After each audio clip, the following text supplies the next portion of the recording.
રાજકોટના ધર્મેન્દ્ર રોડ પર ઘર્ષણનો મામલો સામે આવ્યો છે। ધર્મેન્દ્ર રોડ પર ઘર્ષણ સર્જાયું।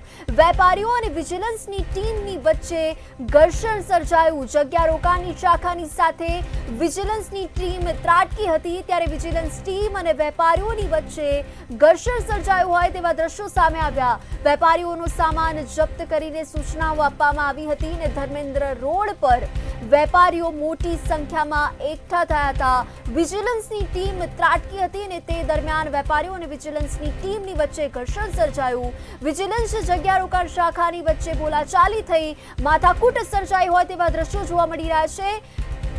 જગ્યા રોકાણની શાખાની સાથે વિજિલન્સની ટીમ ત્રાટકી હતી, બબાલ થઈ હતી, ત્યારે વેપારી અને વિજિલન્સની ટીમની વચ્ચે માથાકૂટ સર્જાઈ હોય તેવા દ્રશ્યો સામે આવ્યા।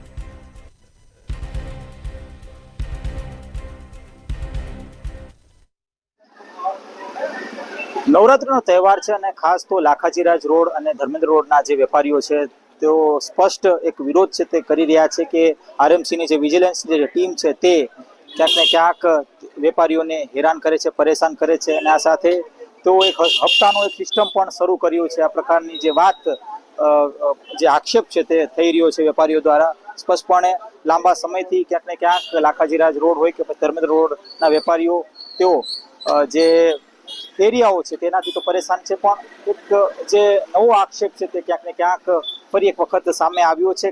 ખાસ તો કહી શકાય કે આક્ષેપબાજી વચ્ચે વેપારીઓ કહી રહ્યા છે કે તેમને હાલ અત્યારે જે તહેવાર આવી રહ્યો છે તહેવારમાં અત્યારે પોતાનો ધંધો કરવા માટે હેરાન પરેશાની થવાની એક જે વારો છે તે આવી રહ્યો છે। આપણી સાથે કેટલાક વેપારીઓ છે, એમની સાથે વાત કરશું, તેઓ શું કહી રહ્યા છે। ખાસ આપ શું કહેશો? શું નામ તમારું? શું નામ તમારું? મારું નામ જયનાથ।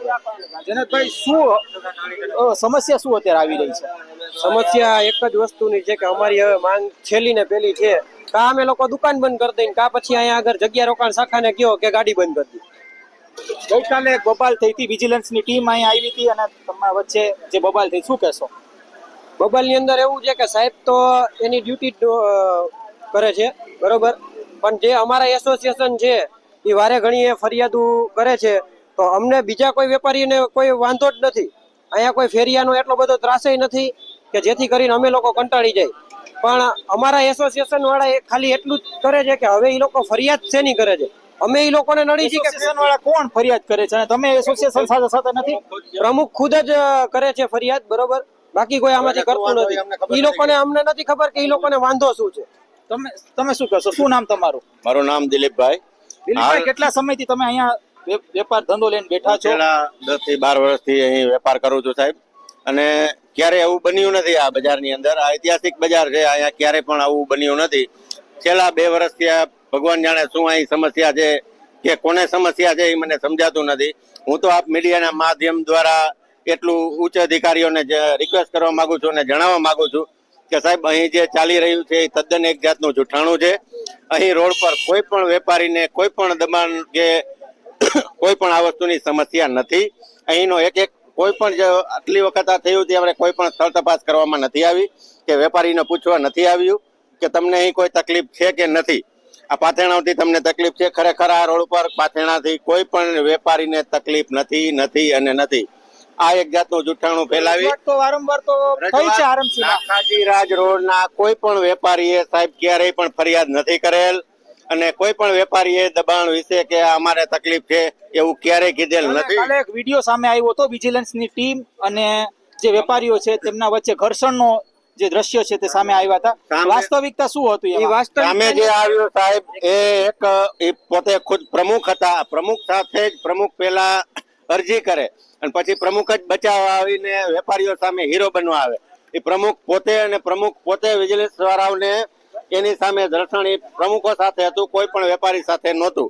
આપ મીડિયામાં જોઈ શકો છો। માંગ શું છે હવે? અમારી માંગ એ જ છે સાહેબ કે દિવાળીના છેલ્લા 20 દિવસ આવે છે, 2 હાથ જોડીને આપણે પ્રાર્થના કરીએ છીએ ઉચ્ચ અધિકારીઓને, આપને મીડિયાના માધ્યમથી અમે કહેવા માંગીએ છીએ કે સાહેબ આ ઐતિહાસિક બજાર છે, અહીં કોઈ પણ જાતનું દબાણ કે આ તે કોઈ પણ દુકાનદારને ક્યારેય વાંધો હતો નહીં, હાલમાં પણ વાંધો છે નહીં અને ભવિષ્યમાં પણ વાંધો રહેશે નહીં।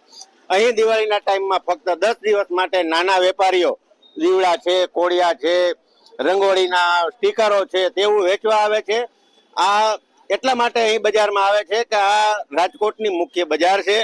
અહીં 500 થી 700 ગામનું પબ્લિક આવે છે. એના અને એ આવે એનાથી ને અમારી શોભા વધે છે. અમે શું કામ ફરિયાદ કરી સાહેબ? અમારે ફરિયાદ કરવાનો કોઈ હેતુ જ નથી. આ જે ચાલી રહ્યું છે એક તદ્દન જૂઠાણું છે. આ રોડ પર કોઈ પણ વેપારીને લાખાજી રાજ રોડ, હું બીજા કોઈ રોડની વાત નથી કરતો સાહેબ, પણ લાખાજી રાજ રોડના કોઈ પણ વેપારીને ફેરિયા બેઠા હોય, પાથરણાવાળા બેઠા હોય, એનાથી અમને કોઈ પણ જાતનો વાંધો નથી, કોઈ પણ જાતની દિક્કત નથી. ધન્યવાદ. આ મીડિયાના માધ્યમથી સુધી આ રજૂઆત અમારું ખાલી એટલું જ કહેવાનું થાય છે કે હવે છેલ્લે અતિની ગતિ નથી, એમ અમારી બધાની હવે હદ આવી ગઈ છે. કા અમે દુકાન બંધ કરી દઈને કા પછી હવે અમને શાંતિથી ધંધો કરવા દો ભાઈ. કાવતરું રચવામાં આવે છે. કાવતરું કે એવું કઈ રચવામાં નથી આવતું. જે ફરક પડશે, અમે આટલું બધું બોલી છે, એ લોકોને કઈ ફરક પડશે? મારો કહેવાનો મતલબ ઈ છે, અમે આટલી મહેનત કરી છે, બે દીદી અમને વાંધો નથી, તો હેરાન હું કામ અમને કરે છે? અમને હેરાન હું કામ? અમારે 20-25 હજારનો માલ લઈ જાય છે, તકલીફ શું છે એ નથી. હવે ઓલા લોકો કાલે શું થયું હતું? શું લઈ ગયા હતા? અમારે મારી સિવાય નેક્સમાં દુકાન છે, એમાં 3 ડબ્બી ઉપાડી ગયા, 3 સ્ટેચ્યુ મારા ઉપર ગયા, 20 થી 25 હજારનો મારો માલ ઉપાડી ગયા છે. શેની હદમાં રાખી તો કાકા કેટલા વર્ષથી ત્યાં ધંધો કરો છો? હું રેકડીમાં 20 વર્ષથી ધંધો કરું. હા શેમાં? હા હા. રેકડીમાં. તો ગુજરાત તો ચલાવવું કે નહીં? ઘરે આ લોકોને કઈ દુકાનદારોને કોઈ વાંધો નથી. બાજુમાં જ છે દુકાન. ક્યાં વાંધો ક્યાં પડે છે?